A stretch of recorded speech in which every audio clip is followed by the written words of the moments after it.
मैं आर्य समाजी परिवार का और स्वतंत्रता सेनानी का बेटा हूँ।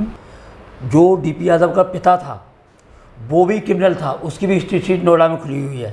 उसका नाम तेजपाल यादव था, जिसे डीपी यादव स्वतंत्रता संग्राम सेनानी बोलता है। वो छटा हुआ बदमाश था, वो बिस्रक में चोरी करता था, डकैती डालता था। ये उगाई करने वाले लोग हैं जी। इससे मांग, किसी की धरती ले, किसी का प्लॉट ले, किसी से बेईमानी कर, किसी को डरा, किसी को धमका, ऐसे लोग हैं। मैं उनके खिलाफ ना तो कुछ कहता हूँ, ना ज़्यादा बोलना चाहता हूँ। इस तरीके से ऐसे घटिया लोगों के खिलाफ मैं कुछ बोलूँ, ये मेरे को खुद ही शोभा नहीं देती। डीपी यादव पर 3 बार गैंगस्टर एक्ट लगा है, NSA लगा है। डीपी यादव अभी उम्र कैद की सज़ा काट रहा था देहरादून की जेल में। महेंद्र भाटी विधायक जी को मारा था 92 में, उसमें उम्र कैद हुआ, सेटिंग करके वहाँ से आ गया।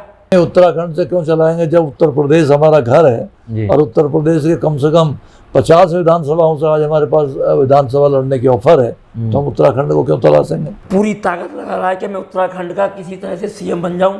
40-50 करोड़ रुपए मैं विधायकों को खरीद कर, ये मुझको सूचना है डीपी यादव के द्वारा ही। अब क्या बात है, शादी होना कोई गुनाह है? नहीं। तो आपने सुप्रीम कोर्ट से परमिशन ली थी सर? क्यों, काहे की परमिशन? जी। ये आपको किसने कहा कि शादी की परमिशन लेनी पड़ती है? जी जी। निजी जिंदगी के काम करने के लिए माननीय सुप्रीम कोर्ट में एफिडेविट भी दिया है, रिट पिटीशन दाखिल की गई है।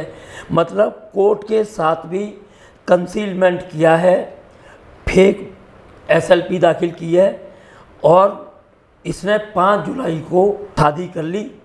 और जिस लड़की से शादी की है वो लड़की बच्ची है, और ये 54-55 साल का व्यक्ति, जिसकी दाढ़ी भी सफ़ेद हो गई है, बाल भी सफ़ेद हो गए हैं, इसने उस लड़की को भी बेवकूफ़ बनाया है।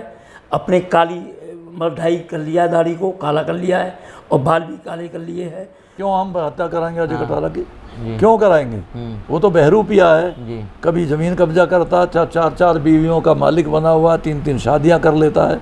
डीपी यादव मुझे फ़ोन पे कई बार धमका चुका है कि तुम गाजियाबाद छोड़ दो, नहीं तुम्हें मार दूंगा, ये कर दूंगा, वो कर दूंगा। और डीपी यादव के गैंग ने और डीपी यादव ने मेरे ऊपर अब तक 37 केस फॉल्स दर्ज कराए हैं, जो पुलिस जांच में सभी झूठे पाए गए हैं। लेकिन वो जो अजय कटारा जी है वो कह रहे हैं वो उम्र कैद की सजा कभी जेल से बाहर नहीं। अच्छा, उसको क्या है, अब बाहर आ जाएंगे तो आएंगे, अपनी बाहर है क्या जी? तो कोर्ट करता है, वो तो कोर्ट की अपनी बात है। विकास यादव को लाइफ इम्प्रिजमेंट हुआ है, टिल्डा डेथ वाला। लाइफ इम्प्रिजमेंट का सीधा मतलब है कि अंतिम सांस तक जेल में रहोगे।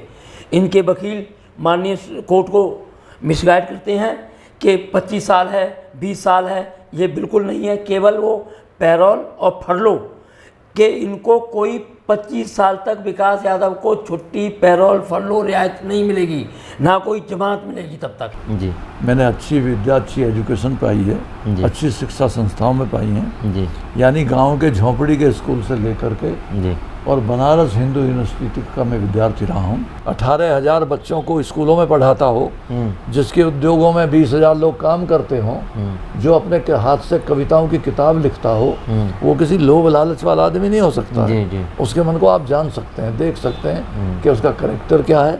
कुछ षड्यंत्रकारी लोग जरूर हमारे परिवार, हम लोगों के पीछे हैं। डीपी यादव का जो बैकग्राउंड है टोटल क्रिमिनल है। डीपी यादव के जो दादा था हरलाल यादव, वो अंग्रेज़ों के टाइम में क्रिमिनल था, भैंस चोरी करता था, लोगों के घरों में चोरी करता था। अंश डीपी यादव के और डीपी यादव के भाइयों में, और डीपी यादव का अंश विकास यादव में।